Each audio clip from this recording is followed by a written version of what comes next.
तो ये बात होती है 8 मार्च सन 2014 की, जब मलेशिया के कुआलालंपुर से एयरपोर्ट से एक फ्लाइट जो कि नाम होता है बोइंग 777 एक फ्लाइट होती है जो कि वहां से उड़ान भरती है। यानी कि 8 मार्च को रात को 12 बजकर तकरीबन 41 मिनट के आसपास ये जो फ्लाइट है वो उड़ान भरती है जो कि मलेशिया से। और अगर इस फ्लाइट की बात करें तो इसको मलेशिया के एयरपोर्ट से इसको टेक ऑफ करना था और शायद चाइना के बीजिंग सिटी के अंदर इसको लैंडिंग करना था। और इस प्लेन के अंदर तकरीबन अगर हम बात करें तो 229 टूरिस्ट यानी कि जो यात्री थे वो सवार थे और इसके अलावा 12 क्रू मेंबर भी सवार थे। तो अगर इस प्लेन की बात करें तो बहुत सारी टेक्नोलॉजी से लेस था अगर इस प्लेन की बात करें तो। और इसके अंदर इसका जो स्टाफ और इसके अलावा इसके जो पायलट थे वो भी काफी बहुत ही ज्यादा एक्सपीरियंस वाले थे। और ये बात होती है 14 मार्च की रात को 12:41 के बाद, जब देखिए ये टेक ऑफ करता है मलेशिया के एयरपोर्ट से। तो उसके बाद देखिए अगर कुछ ऐसा हादसा होता है कि पूरी दुनिया के होश उड़ जाते हैं। तो अगर हम बात करें तो 38 मिनट यानी कि जब टेक ऑफ हुआ तो उसके 38 मिनट के बाद ये जो मलेशिया के वहां से जो प्लेन उड़ा था वो शायद गायब हो जाता है। तो मलेशिया के एयरपोर्ट से जब ये प्लेन देखिए जब टेक ऑफ करता है तो उसके 38 मिनट के अंदर ये प्लेन है वो शायद गायब हो जाता है और इसका कोई भी अता पता नहीं होता है। और आखिरी बार अगर इस प्लेन की बात करें तो इसमें तकरीबन 239 लोग सवार थे जो कि एक बहुत ही बड़ा बोइंग कंपनी का प्लेन था।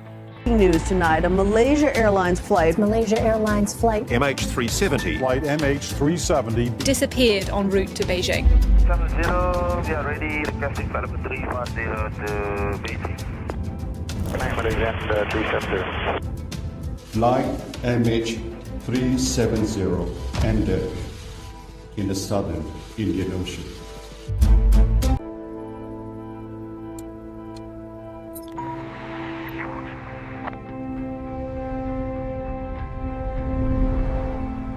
तो बोइंग 777 239 पैसेंजर के साथ धीरे धीरे आगे बढ़ रहा था और इसको चाइना के बीजिंग सिटी के अंदर इसको लैंडिंग करना था। अगर मौसम की बात करें तो मौसम एकदम शांत था, एकदम सही तरीके से सब कुछ काम आगे बढ़ भी रहा था। लेकिन आगे कुछ ऐसा होता है जिसके बाद जो पूरी दुनिया है वो शायद चौंक जाती है।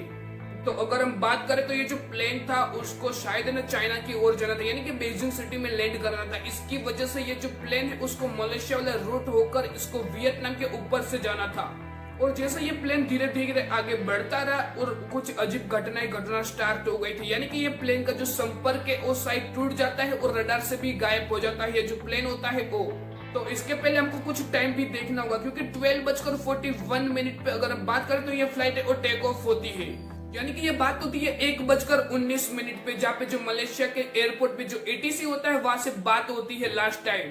यानी कि मलेशिया एयर ट्रैफिक कंट्रोल से लास्ट टाइम बात ये होती है कि आप है ना गुड बाय कीजिए हमको और देखिए 120.09 यानी कि आप वियतनामी एयर ट्रैफिक कंट्रोल से संपर्क करिए। और इसके बाद देखिए जो ये फ्लाइट है वो लास्ट टाइम गुड नाइट कहने के बाद इसका संपर्क होता है वियतनाम की एयरलाइन से। लेकिन इसके बाद ही कुछ अजीब घटना स्टार्ट हो जाती है। तो ये बात होती है रात को 1:19 पे, जो कि कैप्टन होते हैं इसके इस एयरप्लेन के जिसका नाम होता है जौहरी अहमद शाह, जो कि लास्ट टाइम देखिए गुड बाय कहते हैं जो इंटरनेशनल एयरपोर्ट के ATC होते हैं वहां पे, वो भी मलेशिया के। और ये बात होती है रात को 1:21 AM की, जब देखिए जो लोकेशन है यानी कि जो ट्रांसपोर्टेशन है वो प्लेन की लोकेशन बताता है। और ये उसी टाइम की बात होती है यानी कि फ्लाइट MH370 जो वियतनाम की जो एयरबेस है यानी कि उसका जो रडार थे उसके अंदर एंट्री करने ही वाली थी, लेकिन अचानक से ये गायब हो जाता है।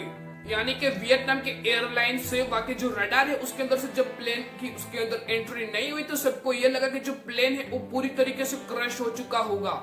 तो इतना बड़ा टेक्नोलॉजी वाला विमान बोइंग 777 ये जो एयरलाइन से वो शायद अगर हम बात करें तो वियतनाम की जो रडार है उसके अंदर जाना ही वाला था, लेकिन उसके पहले अचानक से गायब हो जाता है। और सबको ये लगता है कि ये जो प्लेन है वो शायद समुद्र के अंदर क्रैश हो चुका होगा या तो फिर कोई पहाड़ पे जाके टकरा गया होगा। लेकिन इसके बाद और कुछ घटना घटती है क्योंकि जब देखिए मलेशिया के जो मिलिट्री बेस और मिलिट्री के रडार से जब चेक किया गया तो और एक चौंकाने वाली बात सामने आती है। तो MH370 ये जो फ्लाइट थी वो शायद क्रैश नहीं हुई थी, बल्कि इसने एक शार्प यानी कि एक यू टर्न ले लिया था बीच रास्ते में। यानी यू टर्न क्यों लिया वो तो पता नहीं, लेकिन एक रिपोर्ट में ये कहा जाता है कि ये ना अंडमान और निकोबार की ओर आगे बढ़ रहा था यानी कि हमारे इंडिया के साइड। और एक रिपोर्ट में यह भी कहा जाता है कि ये जो प्लेन है वो शायद देखिए थाईलैंड और मलेशिया की जो बॉर्डर है उसके बीच में से गुजर रहा था, यानी कि कोई भी रडार इसको ट्रेस ना कर पाए इसके रीजन से। तो ब्रिटिश की एक सैटेलाइट कंपनी जिसका नाम होता है इनरोसेट, उसके डेटा के मुताबिक उसका सैटेलाइट ये कहता है कि जब ये प्लेन देखिए जो कोई भी रडार से अगर गायब होता है तो उसके 6 से 7 घंटे बाद भी ये देखिए हवा में ही था। यानी सिंपल बात होती है कि ब्रिटिश की ये जो कंपनी थी सैटेलाइट वाली, वो ऐसा डेटा एक रिपोर्ट रजू करती है कि ये प्लेन रडार से गायब होने के बाद 7 to 8 आवर्स तक हवा में ही था।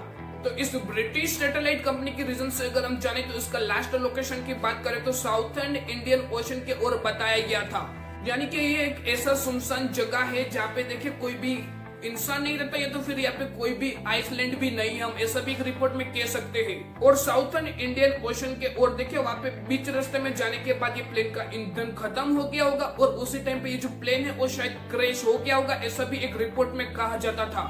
तो ये प्लेन का जो रहस्य है उसको सुलझाने के पीछे बहुत सारे सर्च ऑपरेशन चलाए गए, इसके पीछे लाखों करोड़ों डॉलर खर्च किए गए, बहुत सारे आर्टिकल्स और बहुत सारे थियोरिकल लिखे गए, लेकिन अभी तक इसका मलबा नहीं मिला है। तो एक थ्योरी में भी ये भी कहा जाता है कि इस प्लेन का जो पायलट जिसका नाम था अहमद शाह, देखिए उसने जानबूझकर इस प्लेन को हाईजैक करवाया और इसको साउथर्न इंडियन ओशन की ओर ले जाया गया।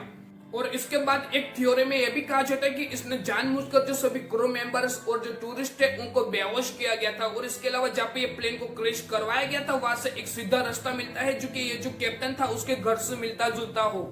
तो ये थ्योरी में साफ शब्दों में कहा जाता है कि ये जो कैप्टन था उसने प्लेन ऐसी जगह पे लैंड यानी कि क्रैश करवाया जहाँ पे इसका जो घर का जो रास्ता हो एकदम आसानी से मिल सके। और इसके अलावा एक थ्योरी में तो ये भी कहा जाता है कि प्लेन के अंदर कोई आग या तो फिर कोई फायर का एक्शन हुआ होगा या तो फिर कोई नुकसान हुआ होगा।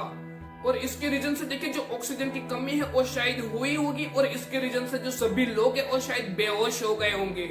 और इसके अलावा जो पायलट है वो भी शायद बेहोश हो गया होगा या तो फिर जो फ्लाइट है वो ऑटो मोड में ऑन चली गई होगी, जिसके रीजन से जो फ्लाइट है वो ऑटोमेटिकली जो साउथर्न इंडियन ओशन है वहां पे जाके क्रैश हो गई। और इसके अलावा एक थ्योरी में तो यह भी कहा जाता है कि इस प्लेन के ऊपर कोई साइबर अटैक हुआ होगा या तो फिर कोई हाईजैकिंग की कोशिश की गई होगी प्लेन के अंदर, लेकिन ऐसे तो अभी तक कोई भी सबूत तो अभी तक तो नहीं मिला है। और इस घटना के तकरीबन अगर हम बात करें तो 16 महीने बीत जाने बाद यानी कि सन 2015 के अंदर अफ्रीका के इस एक आइलैंड के पास देखिए ये जो विमान था 370 फ्लाइट उसका है ना एक पंख मिला था। और इसके अलावा अफ्रीका के तांजानिया तट के ऊपर अगर हम बात करें तो जो प्लेन था उसके 30 यानी कि 30 देखिए जो छोटे छोटे जो टुकड़े होते हैं वो शायद मिले थे, एक रिपोर्ट में भी ये कहा जाता था। यानी कि अफ्रीका के तटों पर ये छोटे छोटे टुकड़े मिलने के बाद ये बात तय होती है कि जो प्लेन है वो देखिए हिंद महासागर में ही क्रैश हुआ होगा, ऐसा भी एक रिपोर्ट में कहा जाता था और यही बात शायद सच है। एंड देखिए फाइनली वो डे आता है यानी कि सन 2018 में ये जो खोज और जो सर्च ऑपरेशन थे वो सभी बंद कर दिए गए। और इसके बाद जो परिवार वाले यानी कि 239 लोग जो मारे गए उसके परिवार की खोज आज भी चालू है। लेकिन इसके बाद देखिए कोई भी प्राइवेट कंपनी ये दावा करती है कि जो सैटेलाइट है उसकी मदद से आज भी ये जो प्लेन जहाँ पे क्रैश हुआ उसकी मदद से हम ये लोकेशन जान सकते हैं कि आखिर ये प्लेन कहाँ पे क्रैश हुआ और उसका मलबे के बारे में भी हम जान सकते हैं। तो MH370 जो फ्लाइट एविएशन की एक ऐसी घटना थी जिसका जवाब आज तक नहीं मिला और एक ऐतिहासिक और साइंटिफिक हम इसको रीजन बोल सकते हैं, क्योंकि इसके पीछे अगर हम बात करें इसके अगर जवाब की बात करें तो हमको देखिए ये जो हिंद महासागर है वहां पे जाना होगा और इसका मलबा है उसको भी शायद ढूंढने का काम करना पड़ेगा। तो अगर इस प्लेन की बात करें तो ये प्लेन कोई नॉर्मल नहीं बल्कि बोइंग कंपनी का 777 वाला प्लान था जो कि बहुत ही ज्यादा टेक्नोलॉजी वाला हम इसको कह सकते हैं। और ऐसे में MH370 जो फ्लाइट थी उसमें भी यही प्लान का शायद इस्तेमाल हुआ था। अगर हम बात करें तो रात को 12:41 पे जब ये प्लेन उड़ान भरता है यानी कि टेक ऑफ करता है तो उसके बाद किसी को ये अंदाजा भी नहीं था कि आगे आने वाले टाइम में क्या होने वाला है। तो अगर इसके अंदर की अगर हम पैसेंजर की बात करें तो इसमें बहुत सारे ऐसे टूरिस्ट मौजूद थे जो कि चाइना से थे और इसके अलावा इंडियन, श्रीलंका, इसके अलावा फ्रांस और लंदन और ऑस्ट्रेलिया और न्यूजीलैंड के जो टूरिस्ट है वो भी शायद शामिल थे। लेकिन सबसे ज्यादा जो टूरिस्ट थे वो शायद चाइना कंट्री के थे जो कि बीजिंग के अंदर जा रहे थे मलेशिया से होकर। और इसके अलावा बहुत सारी सबमरीन, इसके अलावा बहुत सारे हेलीकॉप्टर्स और बहुत सारे जो शिप है, बहुत यानी कि 7 कंट्री की जो शिप है वो भी इसको ढूंढने के लिए आ चुकी थी। यानी कि जिस टाइम पे ये जो प्लेन था उसका सिग्नल शायद गायब हुआ था और लोकेशन थी जो वियतनाम था उसका जो समुद्र तटीय किनारा था उसके आजू बाजू वाला इलाका था। यानी रात को 1:21 पर जब संपर्क टूटा था देखिए जो मलेशिया की ATC होता है वहां से, तो उसके बाद ये जो संपर्क है वो वियतनाम की ATC से होने वाला था लेकिन ये हुआ नहीं था। और बौद्ध रिपोर्ट में यह भी कहा जाता है कि इसकी जो लास्ट लोकेशन थी वो वियतनाम की जो समुद्र तट वाला किनारा है उसके आजू बाजू वाली थी। और वियतनाम के समुद्र के किनारे के आजू बाजू बहुत सारे शिप्स और हेलीकॉप्टर से तपास की गई थी, लेकिन कुछ भी सबूत नहीं मिले थे।